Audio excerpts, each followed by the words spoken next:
Your attention, right now, has somewhere to be. But you know the feeling I'm about to describe, because everyone does. It's the most democratic feeling on earth. Picture it. A waiting room. No phone. Dead battery. A clock on the wall that seems to be running through syrup. There's a stack of magazines about boats. You do not care about boats. And yet, somewhere around minute 9, you find yourself reading a 3-year-old article about boat insurance because the alternative, sitting still, doing nothing, has become physically unbearable. That ache, that itch behind the eyes, that restless, heavy, get-me-out-of-here hum. And notice what it does to time. In that waiting room, a minute stops being a minute. It stretches. It sags. You look at the clock, you have an entire life, flashing before your eyes experience, you look back. 40 seconds have passed. Boredom is the one state where you can actually feel time as a physical substance, thick and slow, pressing against you. Nobody bored has ever thought, wow, that flew by. Time flies when you're engaged. When you're bored, it does the exact opposite. It puddles. We call it boredom. And we treat it like it's nothing. Empty space. A gap where something interesting should be. The word we use for a wasted afternoon. But here's what I want to convince you of over the next few minutes. Boredom is not empty. It is one of the oldest, most sophisticated alarm systems your brain has ever built. It's older than language. It's older than you. Older than our whole species. And the thing it's trying to tell you is so important that evolution made it feel awful on purpose, so you couldn't ignore it. Let's start with a simple question that turns out to be shockingly hard to answer. What is boredom? Not what causes it. What is it actually as an experience? For a long time, nobody could pin it down. It seems obvious until you try to define it. Is it tiredness? No. You can be wide awake and bored. Is it sadness? No. You can be perfectly content and still bored senseless. Is it just having nothing to do? That's the trap, and it's wrong, because you can be bored while completely surrounded by things to do. A teenager in a house full of books and games and instruments, flopped on the couch, moaning that there's nothing to do. There's plenty to do. That's not the problem. The psychologist John Eastwood cracked it with a definition that sounds simple and is actually razor sharp. Boredom, he said, is the aversive experience of wanting, but being unable, to engage in satisfying activity. Read that again. Wanting, but being unable, to engage. That's the whole knot. Boredom isn't the absence of desire. It's desire with nowhere to go. You want to be gripped by something. You're straining toward it. But nothing in front of you will catch. Your mind is a hand reaching for a handhold that isn't there. Eastwood called it the unengaged mind. And that reframes everything. Because boredom, it turns out, isn't a low-energy state where nothing's happening. It's a high-tension state. You're a coiled spring with nothing to push against. That's why it feels so restless.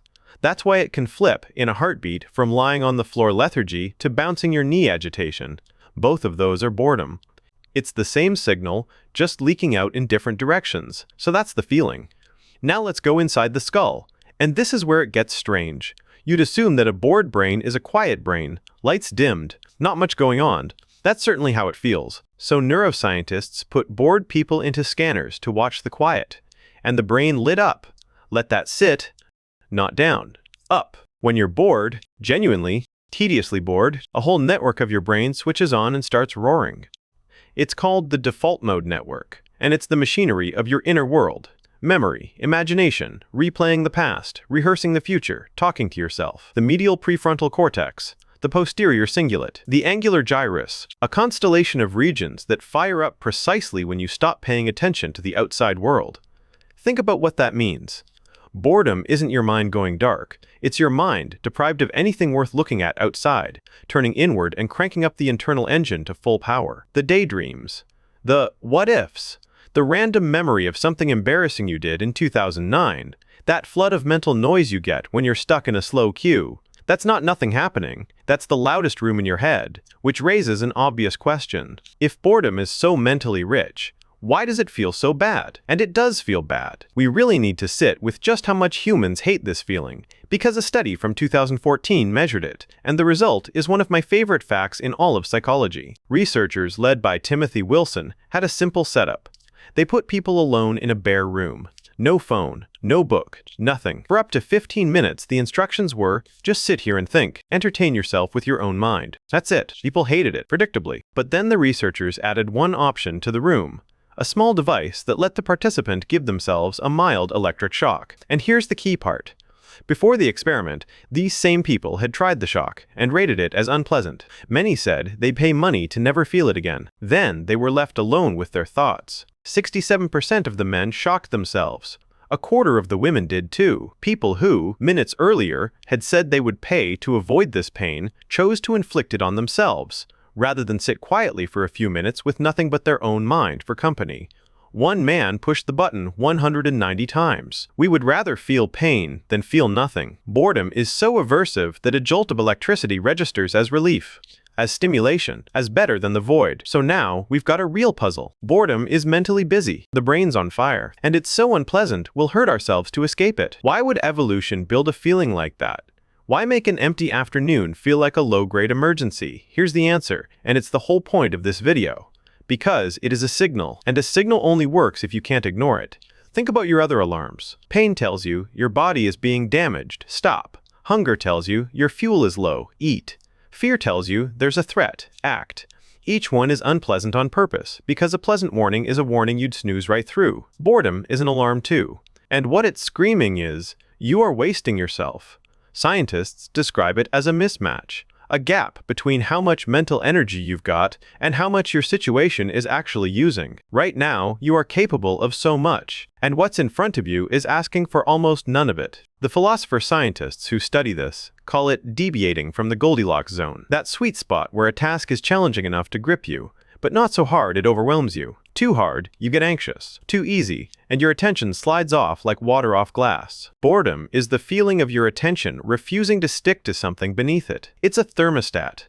When the room of your mind gets too cold, too still, too unused, boredom kicks on and says, move, change something, find a better use for what you are. It doesn't tell you what to do. It just makes staying put unbearable, so you'll go looking.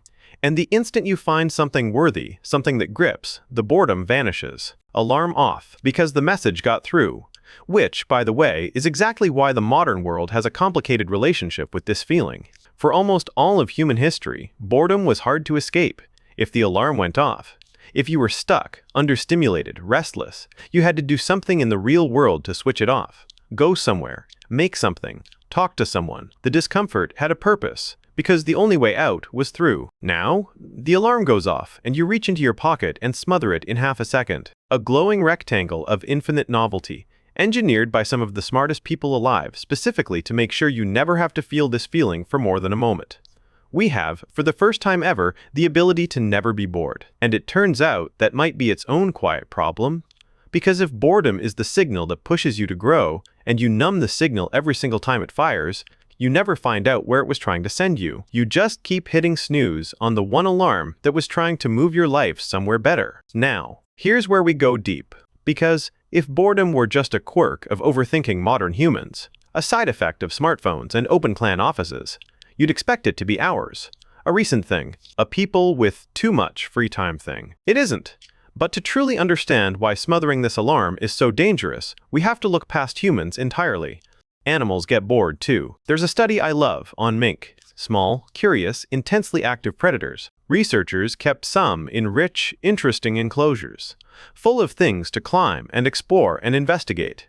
And they kept others in small, bare, empty cages. Nothing to do. The mink in the empty cages changed. They spent their days lying awake but motionless. Not sleeping, just idle, switched off. And then, when the researchers offered them anything, a new object, a treat, even a slightly scary thing, the most understimulated mink pounced on it the hardest, starved for input. Grabbing at any scrap of novelty, the way you grab for a boat magazine, those animals were bored. Same signal. Same hunger for engagement. Same reflex, running in a brain that split off from ours tens of millions of years ago. Which tells you something profound. Boredom isn't a human invention. It's not a modern disease. It is deep, ancient equipment. A piece of machinery so useful that evolution installed it in creatures across the animal kingdom and kept it running for millions of years. And once you see why it's useful, you can't unsee it. Imagine an ancestor, some restless, curious creature, sitting in a valley where the food has run low. Everything's familiar. Nothing new, a perfectly comfortable, perfectly safe, perfectly dead-end place to be. The animal that feels fine there stays there, and slowly starves, or gets stuck, or misses the richer valley over the ridge. But the animal that feels that itch, that gnawing, restless this, isn't enough, gets up, Wanders, explores, pokes at things, crosses the ridge. Boredom is the feeling that pushes life out of the rut. It's the biological cure for standing still. Scientists put it beautifully. Boredom favors exploration and discovery. It's what makes an animal colonize a new niche, try a new food, take a new path. The creatures that got bored easily were the ones that kept moving. And moving is how you find the next thing worth having. We are descended from the ones who couldn't sit still, and that same ancient itch in a human brain does something no mink can do. It makes us create. There's a study on exactly this. Researchers took a group of people and made them do something excruciatingly dull. Copy numbers out of a phone book for 15 minutes, just transcribing digits. Peak tedium. Then they gave everyone a creativity test. Come up with as many uses as you can for a pair of plastic cups. The bored group, the phone book people, crushed it. They came up with more ideas, and, stranger, more original ones than people who hadn't been bored first, because that's what a bored brain does. Remember the default mode network, roaring away? When the outside world offers you nothing, your mind turns inward and starts making its own connections. Wandering, combining things that don't normally touch. Boredom empties the room so your imagination has somewhere to pace. Every kid who ever stared at a ceiling on a rainy afternoon and invented an entire imaginary world knows this. Boredom is often the doorway right before an idea, the dead air before the spark. Some of the best ideas in human history arrived in exactly this state. Not at a desk, grinding, but in the shower, on a long walk, on a slow train, in the shapeless dead time when the mind was finally left alone to wander. We treat those moments as wasted. They might be the opposite. The empty afternoon isn't the enemy of a good idea.